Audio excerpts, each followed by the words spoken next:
Hello hello नमस्कार। आज चाहिँ हाम्रो ब्लड ब्याङ्कको फर्स्ट दिन हो हैन। अनि फर्स्ट दिनमै ढिलो भयो क्या फेरि।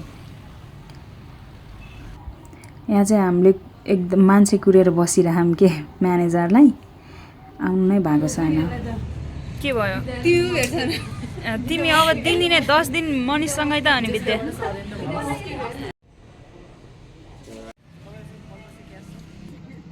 को तिमीलाई अब चाहिँ हाम्रो ब्रेक भयो हैन। अनि ब्रेकमा जान लाग्यो। केटीहरू चाहिँ फन पार्क जाने कि नजाने भनेर हेर्दैछन्। हेर बहिनी हो, आँखा सेक्ने मात्र हो, जान पाइँदैन।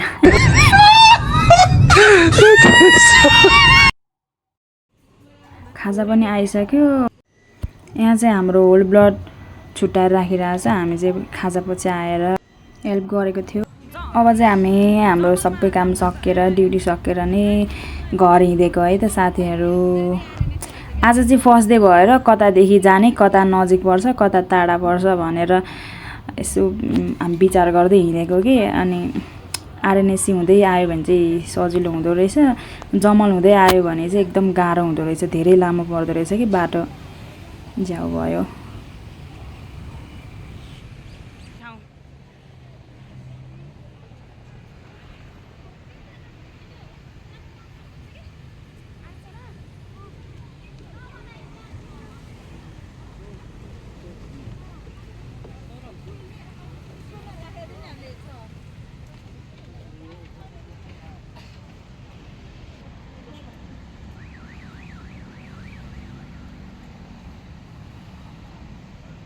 म चाहिँ घर आइपुगेँ। अनि घर आइपुगेर एक कप कफीसँग मेरो चाहिँ आजको दिन सकियो।